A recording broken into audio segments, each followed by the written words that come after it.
പരിശുദ്ധ പരമ ദിവ്യകാരുണ്യത്തിന് എന്നേരവും ആരാധനയും സ്തുതിയും പുകഴ്ചയും ഉണ്ടായിരിക്കട്ടെ. പരിശുദ്ധ പരമ ദിവ്യകാരുണ്യത്തിന് എന്നേരവും ആരാധനയും സ്തുതിയും പുകഴ്ചയും ഉണ്ടായിരിക്കട്ടെ. പരിശുദ്ധ പരമ ദിവ്യകാരുണ്യത്തിന് എന്നേരവും ആരാധനയും സ്തുതിയും പുകഴ്ചയും ഉണ്ടായിരിക്കട്ടെ. മിശിഹായിൽ ഏറ്റവും സ്നേഹം നിറഞ്ഞവരെ, ഈ തിരുമണിക്കൂറിൽ ദിവ്യകാരുണ്യ സന്നിധി നാം ആയിരിക്കുമ്പോൾ ഇന്ന് നാം വിചിന്തനത്തിനായി എടുക്കുന്ന തിരുവചന ഭാഗം വിശുദ്ധ മത്തായിയുടെ സുവിശേഷം 7-ാം അധ്യായം 21 മുതൽ 27 വരെയുള്ള തിരുവചനങ്ങൾ. അവിടെ സുവിശേഷത്തിൽ ഈശോ പാറമേൽ ഭവനം പണിത വിവേകമതിയായ മനുഷ്യനെക്കുറിച്ചും മണലിൽ ഭവനം പണിത ഭോഷനായ മനുഷ്യനെക്കുറിച്ചും സംസാരിക്കുന്നു. രണ്ട് പ്രധാനപ്പെട്ട ചിന്തകളിലേക്കാണ് ഈശോ നമ്മെ ഈ വചനഭാഗത്തിലൂടെ കൊണ്ടുപോകുന്നത്. ഒന്ന്, നമ്മുടെ ജീവിതത്തിൻ്റെ അടിസ്ഥാന ശില അല്ലെങ്കിൽ അടിത്തറ ഈശോയാകണമെന്ന് തിരുവചനം നമ്മെ ഓർമ്മിപ്പിക്കുകയാണ്. രണ്ടാമതായി, ഒരു യഥാർത്ഥ ക്രൈസ്തവൻ പ്രാർത്ഥിക്കുന്നവൻ മാത്രമല്ല, ദൈവേഷ്ടമനുസരിച്ച് ജീവിക്കുന്നവനുമാണ് എന്ന് ഈശോ ഉദ്ബോധിപ്പിക്കുന്നു. അപ്പോൾ നാം പറഞ്ഞു കഴിഞ്ഞു, നമ്മുടെ ജീവിതങ്ങൾക്ക് നാം നൽകേണ്ട ശക്തമായ അടിത്തറ അത് ഈശോയാണ്. ദൈവമാകുന്ന പാറമേൽ ജീവിതങ്ങൾക്ക് അടിസ്ഥാനമിടേണ്ടതിൻ്റെ ആവശ്യകതയെക്കുറിച്ചാണ് ഈശോ നമ്മോട് സംസാരിക്കുന്നത്. പഴയ നിയമത്തിൽ ഏഷ്യ പ്രവാചകന്റെ പുസ്തകം 30-ാം അധ്യായം 29-ാം തിരുവചനത്തിൽ ദൈവത്തെ ഇസ്രായേലിന്റെ രക്ഷാശില എന്ന് വിശേഷിപ്പിച്ചിരിക്കുന്നു. പുതിയ നിയമത്തിലേക്ക് കടന്നു വരുമ്പോൾ വിശുദ്ധ പൗലോസ്ലീഹ കൊരിന്തോസുകാരുടെ സഭയ്ക്ക് എഴുതിയ 1-ാം ലേഖനം 10-ാം അധ്യായം 4-ാം തിരുവചനത്തിൽ പൗലോസ്ലീഹ ഉറപ്പിച്ച് പറയുകയാണ്, ഒരു യഥാർത്ഥ ക്രൈസ്തവന്റെ ആത്മീയശില അല്ലെങ്കിൽ അടിത്തറ മിശിഹായാണെന്ന്. വചനം ആവർത്തിച്ച് പറയുന്ന ഒരു കാര്യം ഇതാണ്: മണൽപ്പുറത്ത് അടിസ്ഥാനമിടുന്ന ഭവനങ്ങൾ തകരുന്നു, പാറമേൽ അടിസ്ഥാനമിടുന്ന ഭവനങ്ങൾ നിലനിൽക്കുന്നു. പ്രധാനമായും മിശിഹായിൽ അടിസ്ഥാനമുറപ്പിച്ചവർ അവിടുത്തെ ശക്തി മനസ്സിലാക്കുന്നു. ലോകത്തിൽ അനേകർ മിശിഹായാകുന്ന അടിത്തറമേൽ ഉറച്ചു നിന്നവരായിട്ടുണ്ട്. ആരോഗ്യരംഗത്ത് വൻ കുതിച്ചുചാട്ടത്തിന് കാരണമായ MRI സ്കാനർ കണ്ടുപിടിച്ചത് ഡോക്ടർ റെയ്മണ്ട് വാഹൻ ഡെമേഡിയൻ ആയിരുന്നു. തൻ്റെ കണ്ടുപിടുത്തത്തെക്കുറിച്ച് അദ്ദേഹം എഴുതിയത്, എൻ്റെ വിജയത്തിൻ്റെ പിന്നിൽ ഞാൻ ആശ്രയമുറപ്പിച്ച എൻ്റെ ദൈവത്തിൻ്റെ കരങ്ങളായിരുന്നു എന്നാണ്.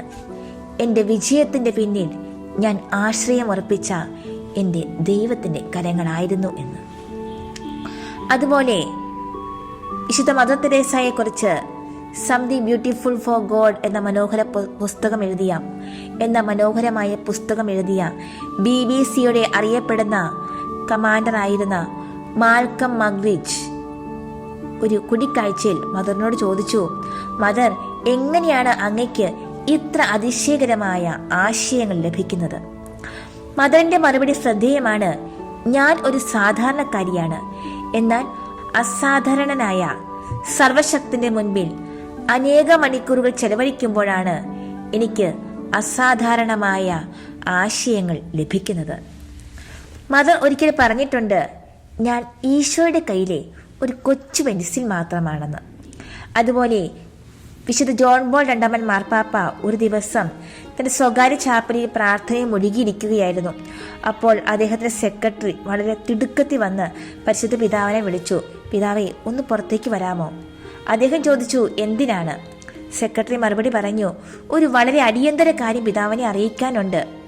പിതാവ് വളരെ ശാന്തനായി ഇപ്രകാരം പറഞ്ഞു, വളരെ അടിയന്തര കാര്യമാണെങ്കിൽ ഞാൻ കൂടുതൽ പ്രാർത്ഥിക്കേണ്ടതായിട്ടുണ്ട്.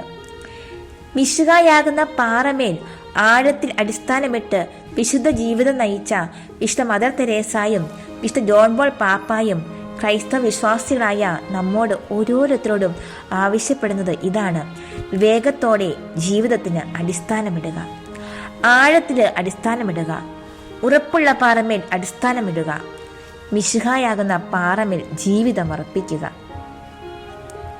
സാവുൾ രാജാവും രാജ്യത്തെ മുഴുവൻ പട്ടാളവും കൊല്ലുവാൻ വേണ്ടി വേട്ടയാടിയ മനുഷ്യനായിരുന്നു ദാവീദ്. ഒളിത്താവളങ്ങളിൽ നിന്ന് ഒളിത്താവളങ്ങളിലേക്ക് ഓടിക്കൊണ്ടിരിക്കുമ്പോഴാണ് പല സങ്കീർത്തനങ്ങളും ദാവീദ് രചിച്ചത് എന്ന് നമുക്കറിയാം. പല സങ്കീർത്തനങ്ങളും അദ്ദേഹത്തിന്റെ ജീവിതം തന്നെയായിരുന്നു. ഒരിക്കൽ അദ്ദേഹം പറയുന്നുണ്ട്, സങ്കീർത്തനങ്ങൾ 57:1, വിനാശത്തിന്റെ കൊടുങ്കാറ്റ് കടന്നു പോകുമ്പോളം ഞാൻ അങ്ങയുടെ ചിറകിൻ കീഴിൽ അഭയം തേടുന്നു എന്ന്.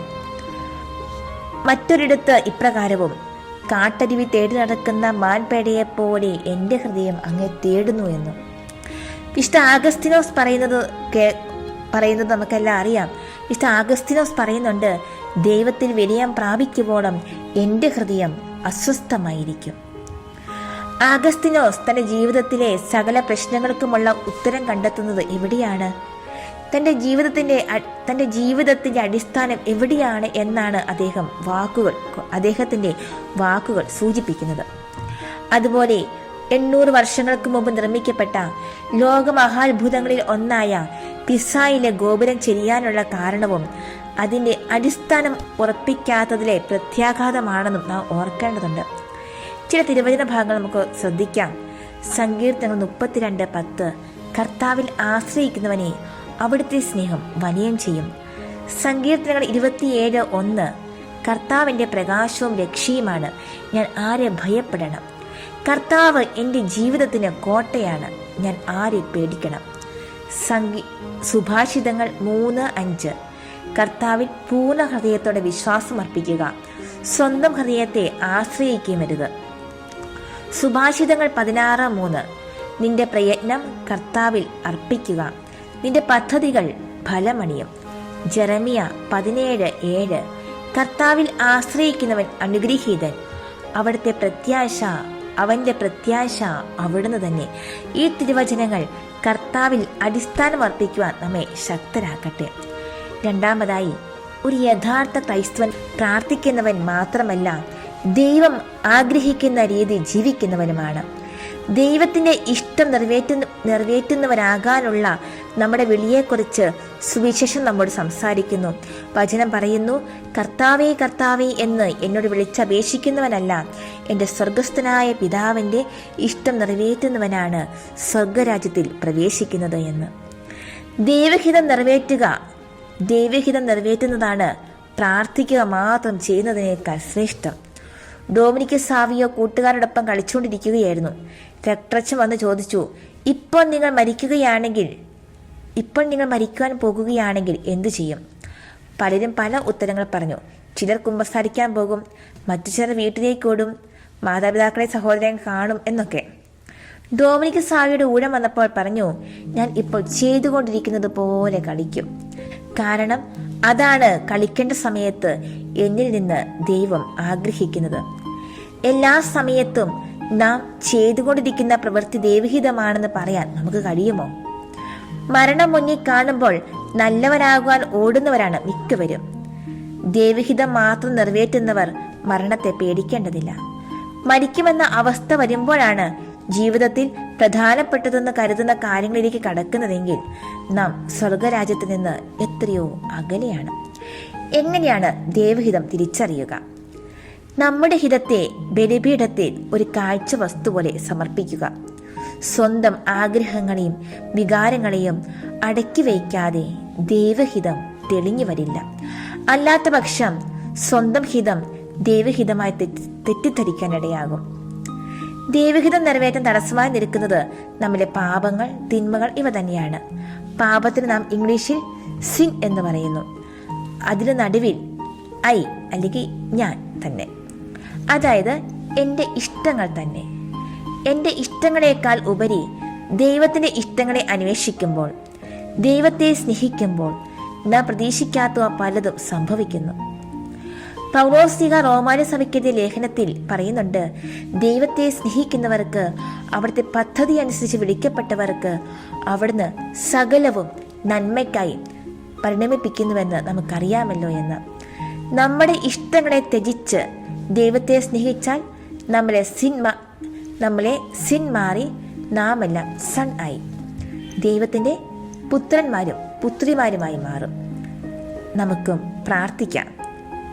മിശിഹായാകുന്ന ശിലയിൽ അടിസ്ഥാനമർപ്പിച്ചവരായി ജീവിക്കാൻ വേണ്ട കൃപ സ്വന്തമാക്കാൻ, വെറുതെ പ്രാർത്ഥിക്കുന്നവർ മാത്രമാകാതെ ദൈവിഷ്ടം നിറവേറ്റുന്നവരാകാൻ, സ്വർഗരാജ്യം സ്വന്തമാക്കാൻ, അങ്ങനെ യഥാർത്ഥ ക്രൈസ്തവരാകാനുള്ള അനുഗ്രഹത്തിനായി നമുക്ക് പ്രാർത്ഥിക്കാം. ഈ നോമ്പ് കാലത്തിൽ നമ്മുടെ ഇഷ്ടങ്ങളെ വെടിയാനുള്ള നോമ്പായിരിക്കട്ടെ നമ്മൾ എടുക്കേണ്ടത്. അതിനായി നല്ല ദൈവം നമ്മെ ഓരോരുത്തരെയും അനുഗ്രഹിക്കട്ടെ എന്ന പ്രാർത്ഥനയോടെ നമുക്ക് ദിവ്യകാരുണ്യ ആരാധനയിലേക്ക് പ്രവേശിക്കാം. ഏറ്റവും സജീവനായി ദിവ്യകാരുണ്യത്തിൽ എഴുന്നള്ളിയിരിക്കുന്ന പിതാവും പുത്രനും പരിശുദ്ധാത്മാവുമായ ത്രിയേക ദൈവമേ, ഈ തിരുമണിക്കൂറിൽ അങ്ങയുടെ സന്നിധാനത്തിനായിരുന്നു കൊണ്ട് ഞങ്ങൾ അങ്ങയെ ആരാധിക്കുന്നു, സ്തുതിക്കുന്നു, മഹത്വപ്പെടുത്തുന്നു. ഈശോയെ, ഞങ്ങൾ ഈ നിമിഷങ്ങളിൽ ധ്യാനിക്കുകയായിരുന്നു. ഞങ്ങളുടെ ഇഷ്ടങ്ങളെ ത്യജിച്ചാൽ മാത്രമേ ഞങ്ങൾക്ക് അങ്ങയുടെ സ്വന്തമാകുവാനായി സാധിക്കുകയുള്ളൂ. അങ്ങയിൽ അടിസ്ഥാനമുറപ്പിച്ചാൽ മാത്രമേ ഞങ്ങളുടെ ജീവിതം അങ്ങ് ആഗ്രഹിക്കുന്നത് പോലെ ഫലമണിയുകയുള്ളൂ. ഈശോയെ, അങ്ങ് അങ്ങയുടെ ജീവിതകാലം മുഴുവൻ പിതാവായ ദൈവത്തിൽ അങ്ങയുടെ ജീവിതം അടിസ്ഥാനമിട്ടു. പിതാവായ ദൈവത്തിൻ്റെ ഹിതപ്രകാരം മാത്രം ജീവിച്ചു. അതിൻ്റെ ഫലമായിരുന്നല്ലോ കാൽവരിയിലേക്കുള്ള കുരിശുയാത്ര. ഞങ്ങളും ആ യാത്രയിൽ അങ്ങയുടെ കൂടെ സഞ്ചരിക്കട്ടെ.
തൂമന്ദഹാസത്താൽ ലോകത്തെ കുളിർപ്പിച്ച ഈശോയുടെ തിരുമുഖത്തെ അവിടുത്തെ ശത്രുക്കൾ ഉമനീർ കൊണ്ട് കളങ്കപ്പെടുത്തി. നിർമ്മലരായ കുഞ്ഞുങ്ങളെ വാത്സല്യപൂർവ്വം തലോടുകയും രോഗികളെ സുഖപ്പെടുത്തുകയും ചെയ്ത മനോഹരമായ കരങ്ങളെ അവർ ബന്ധിക്കുകയും ആണികൾ കൊണ്ട് തുളയ്ക്കുകയും ചെയ്തു.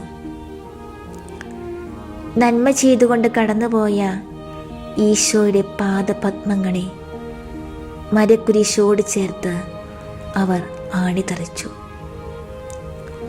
അധ്വാനിക്കുന്നവരെയും ഭാരം വഹിക്കുന്നവരെയും തൻ്റെ തിരുമാറോട് ചേർത്ത് ആശ്വസിപ്പിച്ച സ്നേഹം വഴിഞ്ഞൊഴുകുന്ന ഈശോയുടെ ഹൃദയം കുന്തം കൊണ്ടവർ കുത്തിത്തുറന്നു.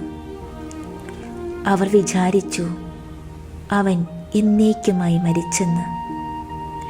ഇല്ല, അവൻ മരിച്ചില്ല, എന്നേക്കും ജീവിക്കുന്നു.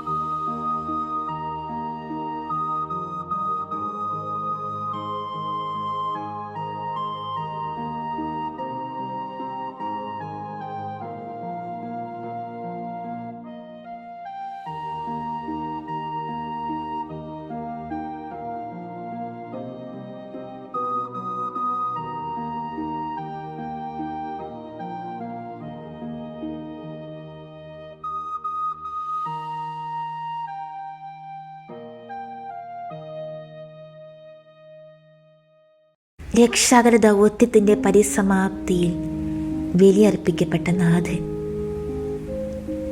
ചങ്കിൽ കുത്തിയവരോട് കരുണ കാട്ടിയ സ്നേഹം, പാവന സ്നേഹം, പരിശുദ്ധ സ്നേഹം, സ്നേഹം ചുടുനീളമായി ഒഴുകിയ ബലിയർപ്പണം, പിച്ചിച്ചീന്തിയവരോട് സ്നേഹം കാട്ടിയ കാരുണ്യബലി. അതെ, നാഥന് ഇവിടേക്ക് വഴിതെളിച്ച വിശുദ്ധ യോഹന്നാന്റെ സുവിശേഷം 13-ാം അധ്യായം 27-ാം തിരുവചനം 31-ാം തിരുവചനങ്ങളിലൊക്കെ യൂദാസിൻ്റെ സ്വാതന്ത്ര്യം കാക്കുന്ന കർത്താവ്, യൂദാസിൻ്റെ ഇമേജ് അല്ലെങ്കിൽ സൽപ്പേര് സംരക്ഷിക്കുന്ന കർത്താവ്, യൂദാസിനെ സ്നേഹിത എന്ന് വിളിച്ചുകൊണ്ട് വിജയം പ്രഘോഷിക്കുന്ന കർത്താവ്, യൂദാസിൻ്റെ തിരസ്കരണത്തിലൂടെ മഹത്വത്തിലേക്ക്.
തന്നെ തിരസ്കരിക്കുമെന്നും അറിയാമായിട്ടും യൂദാസിൻ്റെ കാൽ കഴുകി ചുംബിക്കുന്ന കർത്താവ്, നമ്മെ തിരസ്കരിക്കുന്ന എതിർക്കുന്നവരുടെ കാൽ കഴുകാൻ എനിക്കാകുമോ?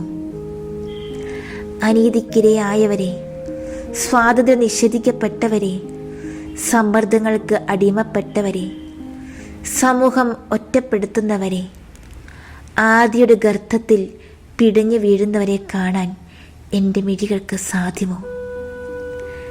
സ്വാർത്ഥ താല്പര്യങ്ങളുടെയും അനുഭവങ്ങളുടെയും ബലഹീനതയുടെയും മതിൽക്കെട്ടുകൾ തമ്മിൽ പണിതുയർത്താനുള്ള വ്യഗ്രതകൾക്കിടയിൽ ഞാൻ മറക്കുന്നത് ആരെയല്ല. നാം ഓരോരുത്തരും വ്യക്തിത്വത്തിൻ്റെ ആഴങ്ങളിലേക്ക് ഇറങ്ങിച്ചെന്ന് അവിടെ എന്താണ് സംഭവിക്കുന്നതെന്ന് ഗ്രഹിക്കാനുള്ള ആഗ്രഹം നമുക്കില്ലെങ്കിൽ അരൂപിയുടെ നെടുവീർപ്പുകൾ വൻ രോദനങ്ങളായി പരിണമിക്കില്ലേ? എന്താണ് നമ്മെക്കുറിച്ചുള്ള ദൈവഹിതം? അത് മനസ്സിലാക്കാൻ സാധിക്കുന്നുണ്ടോ?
താബോറിൽ നിന്ന് താഴ്വരകളിലേക്ക് ഇറങ്ങി കാൽവരി കയറണം, മരിക്കണം.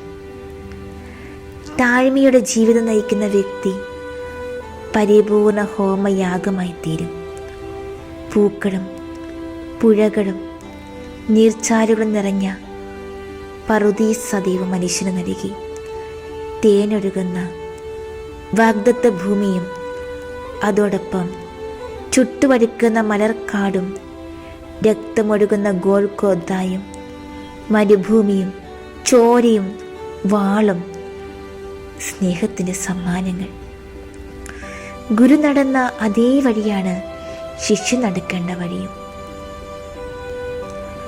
അത് ചെയ്തു കൂട്ടുന്ന വലിയ പ്രവൃത്തികളോ നെയ്തു കൂട്ടുന്ന പ്ലാനുകളോ സഹനത്തിൻ്റെ ആധിക്യമോ ഒന്നുമല്ല. പദം വന്ന മനോഭാവം, സ്നേഹം മുറ്റിനിൽക്കുന്ന ഹൃദയത്തിൻ്റെ സാത്വികത, കാരുണ്യം കതിരി വീശുന്ന ജീവിതം, ക്ഷമിക്കുന്നതിൽ ആനന്ദം കണ്ടെത്തുന്ന ഉദാരത, പരിമിതികളിൽ കണ്ടെത്തേണ്ട സംതൃപ്തി, പ്രാർത്ഥനയിൽ ഒന്നുചേരുന്ന തീരാത്ത നിർവൃതി. അതെ, കുരിശു ചുമന്നവനെ സ്വന്തമാക്കുവാൻ അനിവാര്യമായ ഘടകങ്ങളാണിവ. കുരിശു ചുമന്നവനെ അടിത്തറയാക്കാൻ, അടിസ്ഥാനമാക്കാൻ സഹായകമാകുന്ന കാര്യങ്ങൾ.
എല്ലാം ഉപേക്ഷിക്കുക.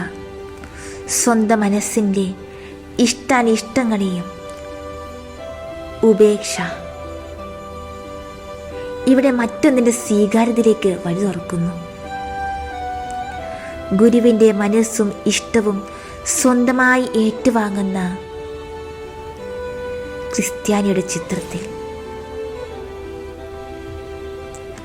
ഗുരുവിൻ്റെ സ്വപ്നങ്ങളിൽ നിന്നും പടിയിറങ്ങി പിന്നിട്ടു പോകുന്ന ഇടവഴികളിലേക്ക് അവനിനി പിന്തിരിഞ്ഞുകൂടാ.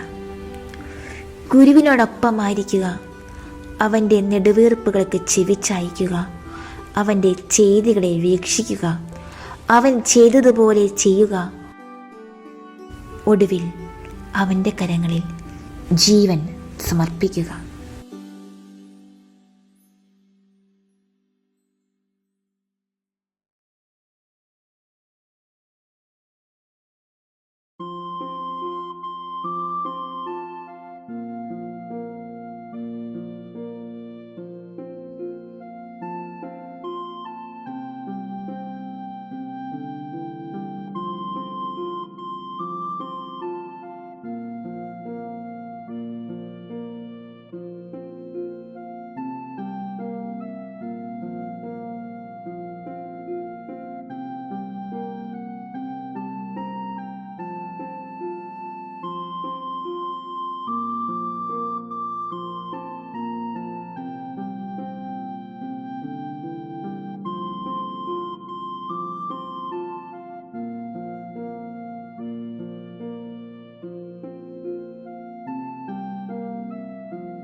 നമ്മുടെ ജീവിതത്തിലെ എല്ലാറ്റിനുമുപരി നമുക്ക് ഈശോയ്ക്ക് പ്രാധാന്യം കൊടുക്കാം.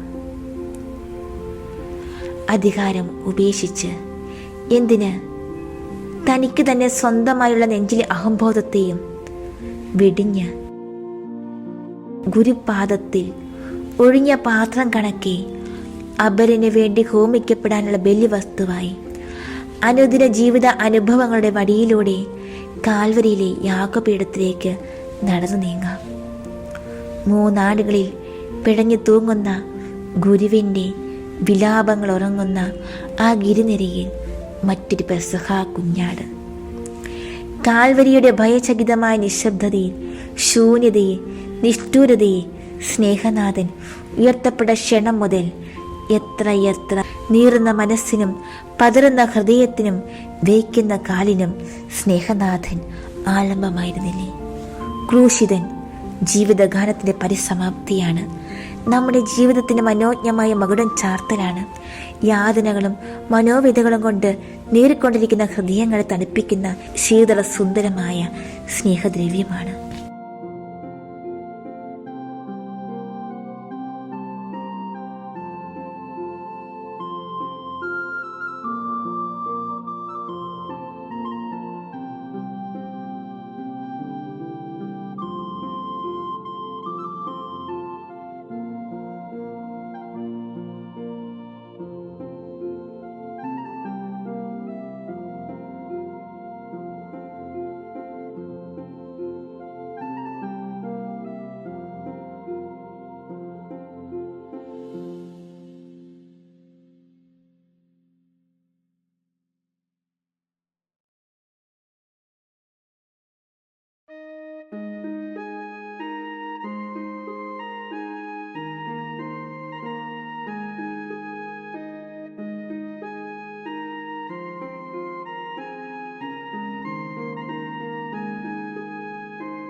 ദിവ്യ കാരുണ്യനാഥ,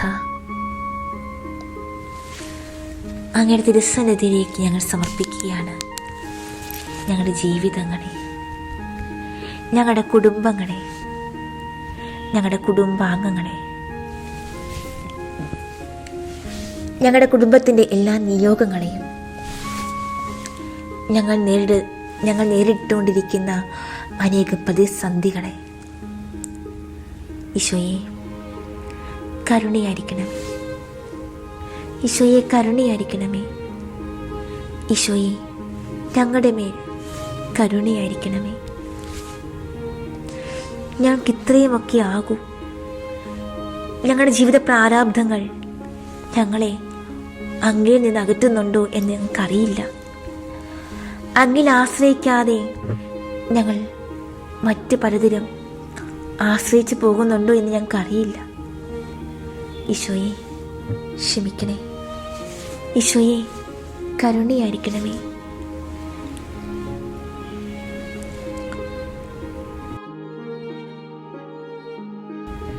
ഈശോയെ ഞങ്ങളുടെ കുടുംബങ്ങളെ ഇന്ന ദിവസം പൂർണ്ണമായി സമർപ്പിക്കുകയാണ്.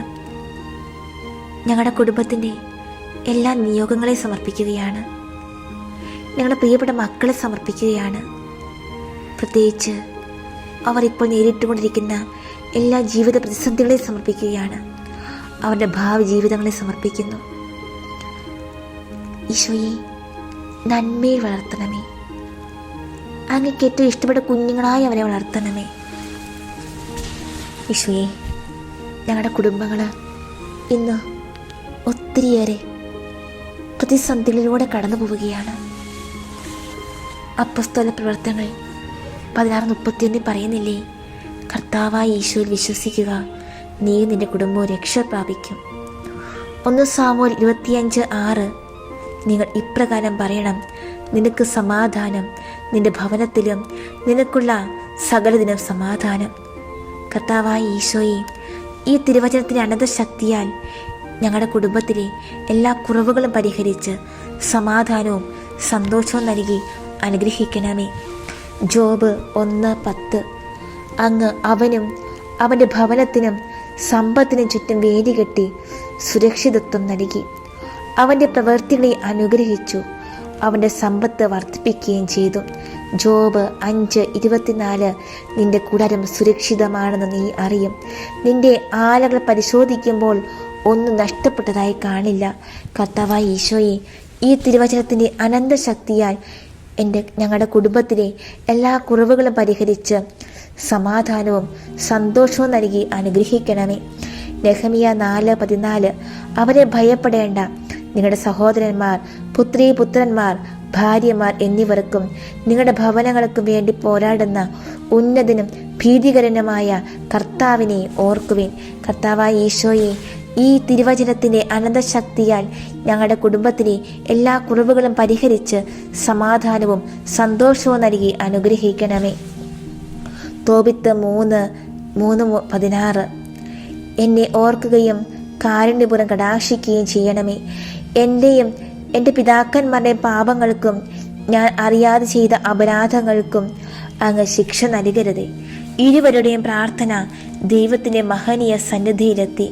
കർത്താവേ, ഈ തിരുവചനത്തിൻ്റെ അനന്തശക്തിയാൽ ഞങ്ങളുടെ കുടുംബത്തിലെ എല്ലാ കുറവുകളും പരിഹരിച്ച് സമാധാനവും സന്തോഷവും നൽകി അനുഗ്രഹിക്കണമേ. 2 സാമുവേൽ 7:29. അടിയന്റെ കുടുംബം അങ്ങയുടെ മുൻപിൽ നിന്ന് ഒരിക്കലും മാറിപ്പോകാതിരിക്കേണ്ടതിന് അതിനെ അനുഗ്രഹിക്കാൻ തിരുവുള്ളമാകണമേ. ദൈവമായ കർത്താവെ, അങ്ങ് വാഗ്ദാനം ചെയ്തിരിക്കുന്നു, അവിടുത്തെ അനുഗ്രഹത്താൽ അടിയന്റെ കുടുംബം എന്നേക്കും അനുഗ്രഹീതമാകും. കർത്താവായ യേശുവേ, ഈ തിരുവചനത്തിൻ്റെ അനന്തശക്തിയാൽ ഞങ്ങളുടെ കുടുംബത്തിലെ എല്ലാ കുറവുകളും പരിഹരിച്ച് സമാധാനവും സന്തോഷവും നൽകി അനുഗ്രഹിക്കണമേ. ജോഷുവ 24:15. ഞാനും എൻ്റെ കുടുംബവും കർത്താവിനെ സേവിക്കും. ലൂക്ക 19:9. ഈശോ അവനോട് പറഞ്ഞു, ഇന്ന് ഈ ഭവനത്തിന് രക്ഷ ലഭിച്ചിരിക്കുന്നു. കർത്താവായ ഈശോയെ, ഈ തിരുവചനത്തിൻ്റെ അനന്തശക്തിയാൽ ഞങ്ങളുടെ കുടുംബത്തിലെ എല്ലാ കുറവുകളും പരിഹരിച്ച് സമാധാനവും സന്തോഷവും നൽകി അനുഗ്രഹിക്കണമേ. ഏശയ്യ 59:21. കർത്താവ് അരുളി ചെയ്യുന്നു, ഞാൻ അവരുമായി ചെയ്യുന്ന ഉടമ്പടി ഇതാണ്. നിന്റെ മേലുള്ള എൻ്റെ ആത്മാവും നിന്റെ അധരങ്ങളിൽ ഞാൻ നിക്ഷേപിച്ച വചനങ്ങളും നിന്റെയോ നിന്റെ സന്താനങ്ങളുടെയോ അവരുടെ സന്താനങ്ങളുടെയോ അധരങ്ങളിൽ നിന്ന് ഇനി ഒരിക്കലും അകന്നു പോവുകയില്ല. കർത്താവാണ് ഇത് അരുളി ചെയ്യുന്നത്. കർത്താവായ ഈശോയെ, ഈ തിരുവചനത്തിൻ്റെ അനന്തശക്തിയാൽ ഞങ്ങളുടെ കുടുംബത്തിലെ എല്ലാ കുറവുകളും പരിഹരിച്ച് സമാധാനവും സന്തോഷവും നൽകി അനുഗ്രഹിക്കണമേ. സങ്കീർത്തനങ്ങൾ 112:1-3. കർത്താവിനെ സ്തുതിക്കുവിൻ. കർത്താവിനെ ഭയപ്പെടുകയും അവിടുത്തെ കൽപ്പനകളിൽ ആനന്ദിക്കുകയും ചെയ്യുന്നവൻ ഭാഗ്യവാൻ. അവൻ്റെ സന്തതി ഭൂമി പ്രബലമാകും. സത്യസന്ധരുടെ തലമുറ അനുഗ്രഹീതമാകും. അവൻ്റെ ഭവനം സമ്പദ് സമർത്ഥമാകും. അവൻ്റെ നീതി എന്നേക്കും നിലനിൽക്കും. സങ്കീർത്തനങ്ങൾ 115:12. കർത്താവിന് നമ്മെക്കുറിച്ച് വിചാരമുണ്ട്. അവിടുന്ന് നമ്മെ അനുഗ്രഹിക്കും. അവിടുന്ന് ഇസ്രായേൽ ഭവനത്തെ ആശീർവദിക്കും. അഹ്റോന്റെ ഭവനത്തെ അനുഗ്രഹിക്കും. കർത്താവായ ഈശോയെ, ഈ തിരുവചനത്തിൻ്റെ അനന്തശക്തിയായി ഞങ്ങളുടെ കുടുംബത്തിലെ എല്ലാ കുറവുകളും പരിഹരിച്ച് സമാധാനവും സന്തോഷവും നൽകി അനുഗ്രഹിക്കണമേ. സങ്കീർത്തനം 128:1-3. കർത്താവിനെ ഭയപ്പെടുകയും അവിടുത്തെ വഴികളിൽ നടക്കുകയും ചെയ്യുന്നവൻ ഭാഗ്യവാൻ. നിന്റെ അധ്വാന ഫലം നീ അനുഭവിക്കും. നീ സന്തുഷ്ടനായിരിക്കും. നിനക്ക് നന്മ വരും. നിന്റെ ഭാര്യ ഭവനത്തിൽ ഫലസമർത്ഥമായ മുന്തിരി പോലെയായിരിക്കും. നിന്റെ മക്കൾ നിന്റെ മേശയ്ക്ക് ചുറ്റും ഒലിവ് തൈകൾ പോലെയും. കർത്താവായ ഈശോയെ, ഈ തിരുവചനത്തിൻ്റെ അനന്തശക്തിയാൽ ഞങ്ങളുടെ കുടുംബത്തിലെ എല്ലാ കുറവുകളും പരിഹരിച്ച് സമാധാനവും സന്തോഷവും നൽകി അനുഗ്രഹിക്കണമേ. ഏശയ്യ 32:18. എൻ്റെ ജനം സമാധാനപൂർണ്ണമായ വസതിയിൽ പാർക്കും, സുരക്ഷിതമായ ഭവനങ്ങളിലും പ്രശാന്തമായ വിശ്രമ സങ്കേതങ്ങളിലും തന്നെ. കർത്താവായ ഈശോയെ, ഈ തിരുവചനത്തിൻ്റെ അനന്തശക്തിയാൽ ഞങ്ങളുടെ കുടുംബത്തിലെ എല്ലാ കുറവുകളും പരിഹരിച്ച് സമാധാനവും സന്തോഷവും നൽകി അനുഗ്രഹിക്കണമേ. അപ്പസ്തോല പ്രവർത്തനങ്ങൾ 3:25. ഭൂമിയിലെ എല്ലാ കുടുംബങ്ങളും നിന്റെ സന്തതി വഴി അനുഗ്രഹീതമാകും. അപ്പസ്തോല പ്രവർത്തനങ്ങൾ 10:2. അവനും കുടുംബവും ദൈവഭയവും ഭക്തിയുമുള്ളവരായിരുന്നു. അവൻ ജനങ്ങൾക്ക് ഉദാരമായ ദാനധർമ്മം ചെയ്യുകയും ദൈവത്തോട് നിരന്തരം പ്രാർത്ഥിക്കുകയും ചെയ്തു പോന്നു. കർത്താവായ ഈശോയെ, ഈ തിരുവചനത്തിൻ്റെ അനന്തശക്തിയാൽ ഞങ്ങളുടെ കുടുംബത്തിലെ എല്ലാ കുറവുകളും പരിഹരിച്ച് സമാധാനവും സന്തോഷവും നൽകി അനുഗ്രഹിക്കണമേ.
കർത്താവിൻ്റെ സന്നിധി നമുക്ക് നന്ദിയോടെ ആയിരിക്കാം. തിരുവചനത്തിൻ്റെ അഭിഷേക ശക്തി നമ്മിൽ നിറയുവാനായി നമുക്ക് പ്രാർത്ഥിക്കാം. എല്ലാ കുടുംബങ്ങളും, കുടുംബാംഗങ്ങളും, എല്ലാ ക്രിസ്ത്യാനികളും മിശിഹായിൽ അടിത്തറ ഉറപ്പിക്കുന്നവരാകുവാൻ, ദൈവഹിതമനുസരിച്ച് തങ്ങളുടെ ജീവിതങ്ങളെ ക്രമപ്പെടുത്തുന്നവരാകുവാൻ ദിവ്യകാരുണ്യനാഥ അങ്ങ് അനുഗ്രഹിക്കണമേ. അങ്ങയുടെ ആശീർവാദത്തിനായി ഞങ്ങളിതാ അങ്ങയുടെ തിരുസന്നിധിയിൽ മുട്ടുകൾ മടക്കുന്നു.